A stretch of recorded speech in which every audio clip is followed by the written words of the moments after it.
Bonjour, que la paix soit avec vous. Dans l'Apocalypse de Saint Jean, on apprend qu'avant l'apparition de la Jérusalem céleste, la terre et le ciel auront été renouvelés. Or, la Jérusalem céleste est mentionnée après le second combat eschatologique, c'est-à-dire après 1000 années de règne avec Jésus. Or, l'on sait que le royaume de Jésus n'est pas de ce monde, et que sa royauté n'est pas à comprendre dans la chair, c'est-à-dire avec un esprit tourné vers les choses de ce monde, mais en esprit, c'est-à-dire avec le cœur tourné vers Dieu. Ce qui est troublant, c'est que le 6e sceau décrit apparemment le renouvellement de la terre et du ciel. Y en aurait-il deux différents ? Je vais relire le passage. Il s'agit du chapitre 6, du verset 12 au verset 16. « Et ma vision se poursuivit lorsqu'il ouvrit le 6e sceau. Alors il se fit un violent tremblement de terre, et le soleil devint noir comme une étoffe de crin, et la lune devint tout entière comme du sang, et les astres du ciel s'abattirent sur la terre comme les figues avortées que l'on projette d'un figuier tordu par la tempête. Et le ciel disparut comme un livre qu'on roule, et les monts et les îles s'arrachèrent de leur place, et les rois de la terre, et les hauts personnages, et les grands capitaines, et les gens enrichis, et les gens influents, et tous enfin, esclaves ou libres, ils allèrent se terrer dans les cavernes et parmi les rochers des montagnes, disant aux montagnes et aux rochers, « Croulez sur nous et cachez-nous loin de celui qui siège sur le trône et loin de la colère de l'agneau. Car il est arrivé le grand jour de sa colère, et qui donc peut tenir ?»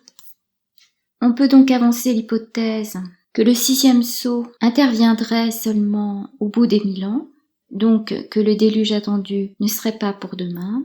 Cependant, il y aurait des indices qui nous font plutôt penser que les déluges seraient pour notre temps. Dans ce cas-là, je renouvellerai l'hypothèse selon laquelle il y aurait deux Jérusalem, l'une céleste, où seuls ceux qui auraient une âme sanctifiée auraient le don d'ubiquité et donc la possibilité de rejoindre Jésus au ciel, tout en étant sur la terre. Ces mêmes personnes auraient bénéficié de la première résurrection et donc seraient comme les premiers patriarches, c'est-à-dire emplis de l'Esprit de Dieu, pouvant vivre 1000 années sans subir la décrépitude. Et l'on sait que cela est possible au regard des corps incorrompus de plusieurs personnes saintes. Dans ce cas, la nouvelle Jérusalem, sur terre, se situerait en France à Dozulé, où se trouve la source boueuse miraculeuse. Sachant qu'il se produit un phénomène lors d'un déluge combiné de tremblements de terre, ce qui est enfoui, normalement, doit remonter à la surface, alors que ce qui est en surface doit s'enfoncer dans la terre devenue meuble.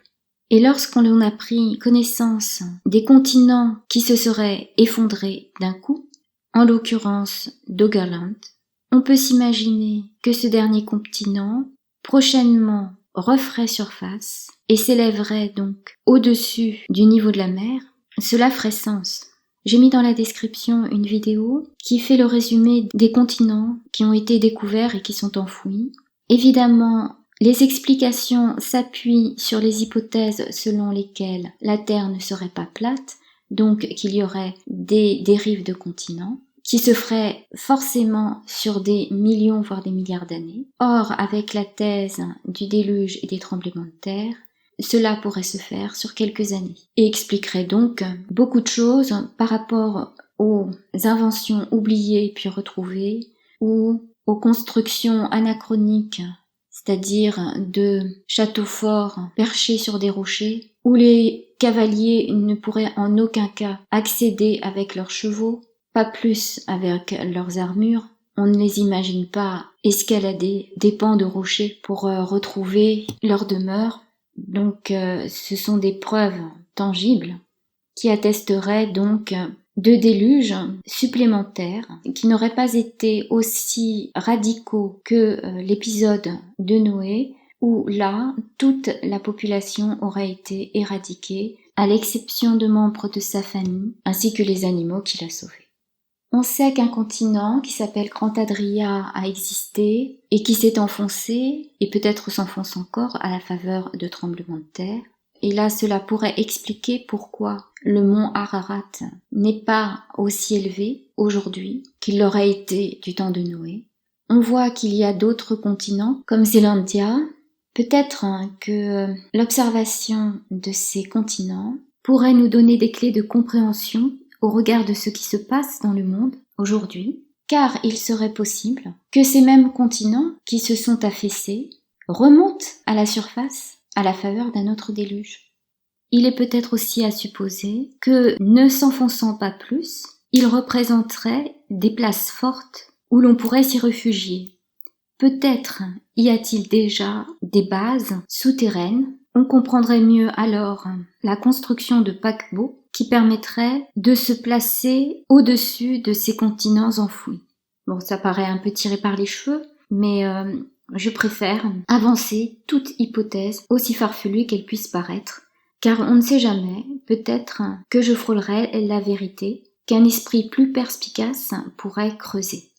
Donc, cela expliquerait maintes choses, peut-être la volonté d'éradiquer donc une grande partie de la population ou de la placer sous contrôle, et l'on sait qu'il y aura de nouveau des esclaves, comme c'est écrit dans le verset 15, il est fait mention d'esclaves ou d'hommes libres, et je suppose que cela se fera au travers du puçage, puisque la personne pourrait être contrôlée au travers de son système nerveux, etc.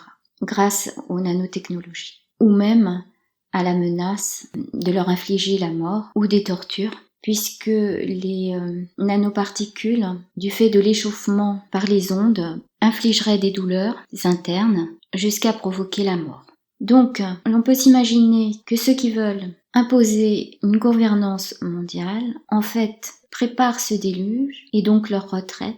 Dans ce cas-là, ils devraient faire place nette dans les endroits stratégiques. Et je suppose que cela, donc, a un lien avec les anciens continents qui se sont effondrés et qui pourraient émerger de nouveau. En conséquence, on s'attendrait à ce qu'il soit fait place nette dans le pourtour de la Méditerranée. Il y a d'autres zones qui sont stratégiques et qui se trouvent de part et d'autre du 33e parallèle nord. Peut-être que l'explosion au Liban a à voir donc avec cette politique de dépeuplement, car de toute façon il s'agissait déjà d'un quartier en cours de gentrification où l'on voulait chasser les personnes modestes et donc raser tout le quartier populaire. Cela maintenant est rendu possible puisque toute la population de ces quartiers environnants se trouvent sans abri, les maisons menaçant de s'écrouler. Malheureusement, cela justifie le déplacement d'enfants, et serait-ce un euphémisme, par des organisations internationales qui se disent protectrices de l'enfance, mais a-t-on des preuves? En est-on sûr?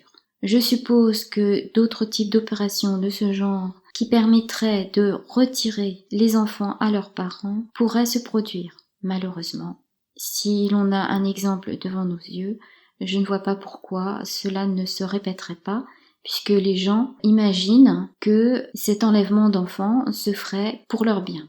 Évidemment, ces derniers, je suppose, vont être les premiers à être vaccinés et pucés, donc les premiers esclaves du monde de demain.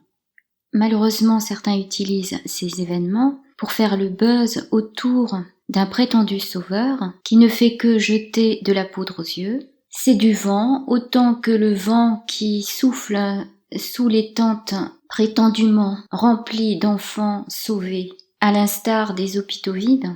Donc ces chaînes dont les présentateurs se glorifient en marchant sur des cadavres font appel à l'émotion lorsqu'ils disent qu'il ne faut pas réfléchir mais faire parler le cœur. Il faut savoir que le cœur, rivé aux émotions, aux choses de ce monde, n'est pas tourné vers Dieu, et qu'avoir un cœur tourné vers Dieu ne dispense pas de réfléchir, au contraire.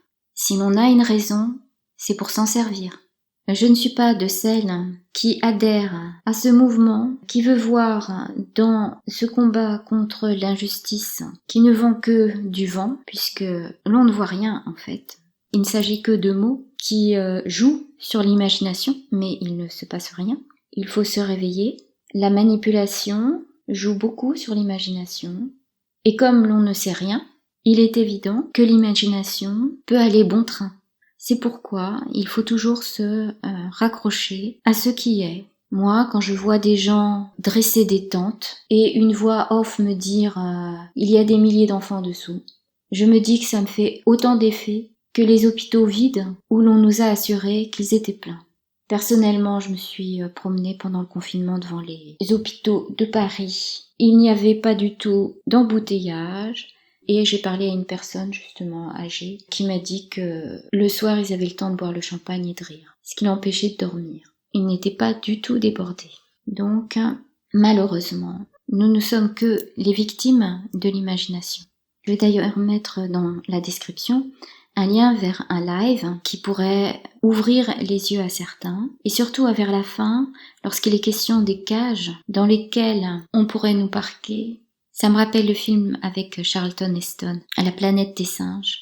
Et je me demande si au fond leur projet, ce ne serait pas de faire en sorte que ce monde émerge, car il y a tant de haine à l'égard de l'homme en tant que genre humain, de la part de ceux qui font tout pour que l'homme soit réduit en esclavage, que cela ne serait pas impossible. Parce qu'en fait, l'homme a hérité d'une terre magnifique, d'une grande richesse, et qui pourrait encore donner des merveilles, mais tout est fait pour l'en empêcher.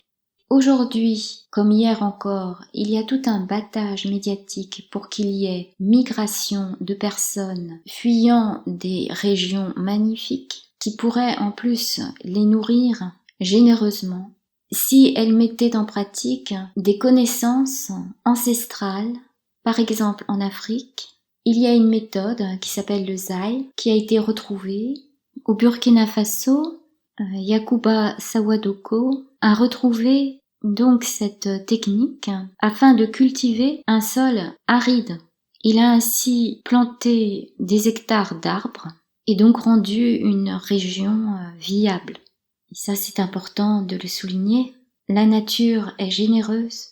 Il n'y a pas besoin de tous ces produits, ces composants brevetés qui affectent ceux qui les utilisent, mais non seulement ceux qui les consomment, les ingèrent au risque de modifier eux-mêmes leur héritage génétique.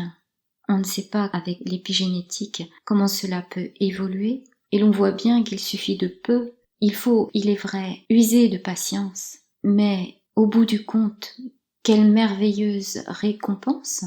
Donc là, je mets des liens vers des vidéos, mais également, je vais mettre un lien vers une vidéo de Pascal Pot, qui a travaillé pendant plusieurs années sur des semences, de sorte d'avoir des plantations sans arrosage. Donc il y explique sa technique. Il y a plusieurs techniques de permaculture qui permettent d'obtenir des résultats abondants et avec très peu d'apport finalement. Il faut cependant prendre soin de préserver les graines et surtout de refuser toute cette politique de brevetage du vivant. Nous n'en voulons pas, qui prive l'homme de ce qui lui est donné naturellement en abondance par Dieu. Donc préserver la terre, la planète, comme diraient les défenseurs, eh bien ça passe par ce travail déjà de reconnaissance de ce qui nous est donné gratuitement et abondamment.